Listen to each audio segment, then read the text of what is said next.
La puissance créatrice de nos paroles 3 sur 3. Pour manifester la présence de Christ. Il existe une troisième raison pour laquelle vous devez vous servir de la puissance de la parole. C'est que, par elle, vous manifestez la présence de Jésus-Christ. Lorsque vous ouvrez la Bible, pour lire Romains 10:10, vous découvrez que, en croyant du cœur, on parvient à la justice, et en confessant de la bouche, on parvient au salut. C'est par la confession de la foi qu'un homme reçoit le salut qui ne s'obtient que par Jésus-Christ.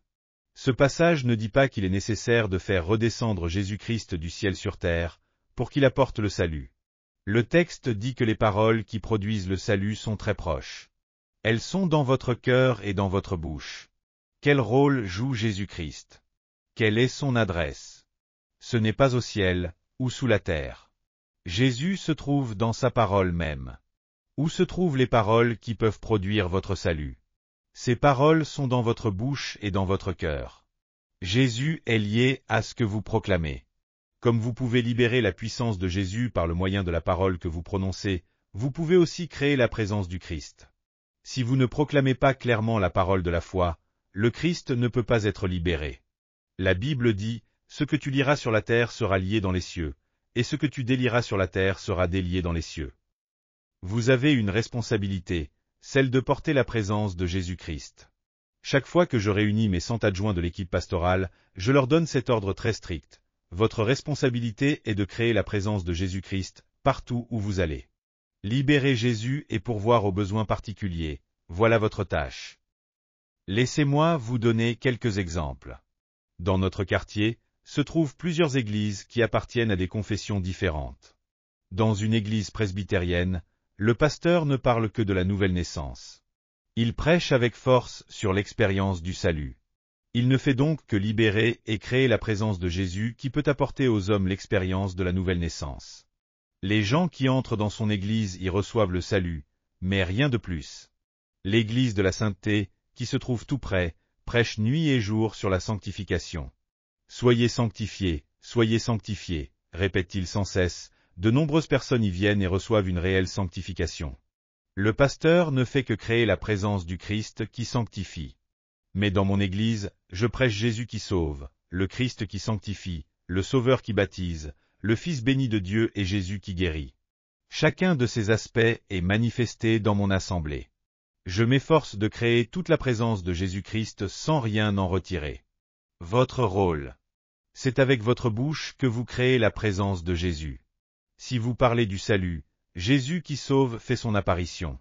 Si vous parlez de la guérison divine, vous faites entrer dans votre assemblée Jésus qui guérit. Si vous parlez de Jésus qui accomplit des miracles, la présence de Jésus qui accomplit des miracles est libérée. Il est lié par vos lèvres et vos paroles. Cela dépend de vous. Si vous ne parlez pas clairement, parce que vous avez peur de Satan, comment Jésus-Christ manifestera-t-il sa puissance envers cette génération? C'est pourquoi vous devez parler hardiment. Un grand nombre de personnes connaissent de sérieux problèmes dans leur foyer, parce qu'elles n'ont pas de culte de famille.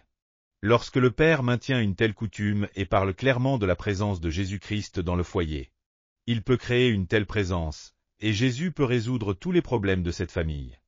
Mais dès que l'on néglige le culte de famille, on omet de parler de la présence de Jésus-Christ, et les enfants demeurent dans l'ignorance des bénédictions merveilleuses de Dieu. Il n'est pas nécessaire d'attendre de recevoir un don spirituel particulier. J'ai toujours dit que les dons spirituels résident dans le Saint-Esprit. Vous ne pourrez donc jamais posséder un don spirituel. Imaginez que j'ai le don de guérison. Cela signifie donc que je peux sans discrimination guérir quiconque viendrait à moi pour recevoir la guérison. Si je possédais un tel don, je guérirais tout le monde. Je n'aurais pas besoin de faire preuve de discernement. Le Saint-Esprit voit un besoin et permet alors au don de se manifester par l'intermédiaire d'une personne, pour satisfaire ce besoin. Il est important de se rappeler que tous les dons résident dans le Saint-Esprit, car c'est lui qui réside dans votre assemblée et en vous. Grâce à lui, vous pouvez avoir tous les ministères. Le ministère d'enseignement, le ministère d'évangélisation, le ministère des missions, le ministère de pasteur et le ministère de la guérison divine. En se servant de vous comme d'un canal, le Saint-Esprit se manifeste lui-même.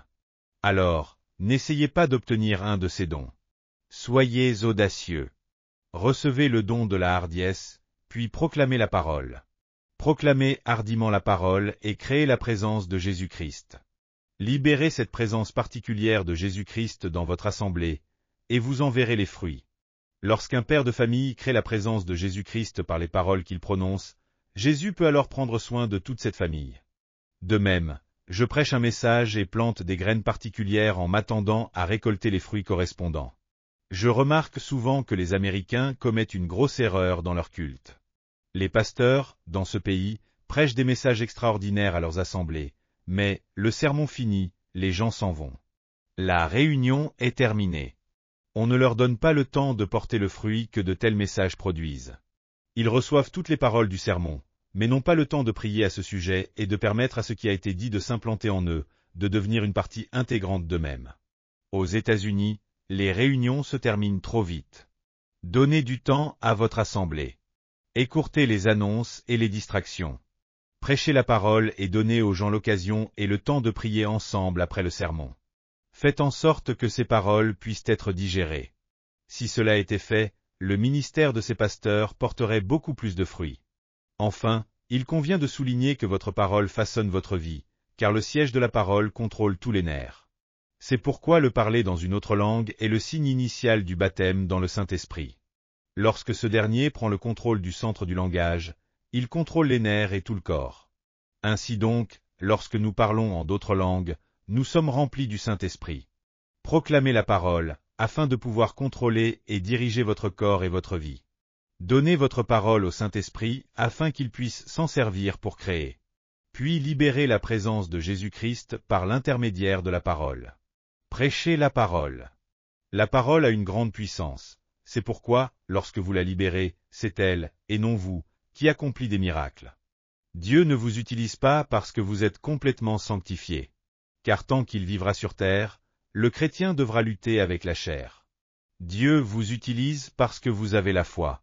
Ainsi donc, frères et sœurs, servez-vous de la parole pour que votre vie connaisse le succès, pour que le Saint-Esprit puisse créer, et pour que les desseins productifs de Dieu et la présence de Jésus-Christ se manifestent.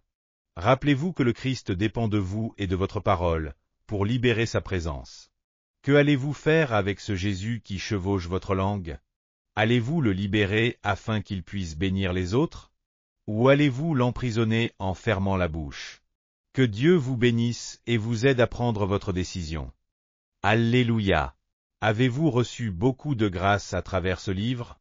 Je vous bénis de tout mon cœur au nom du Seigneur pour que vous soyez de plus en plus armés de la parole de Dieu et remplis du Saint-Esprit, afin que vous meniez une vie victorieuse dans ce monde.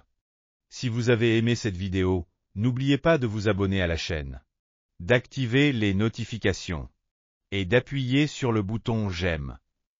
Cela nous aide beaucoup à préparer plus de vidéos remplies de grâce. Nous nous retrouverons avec joie dans la prochaine vidéo.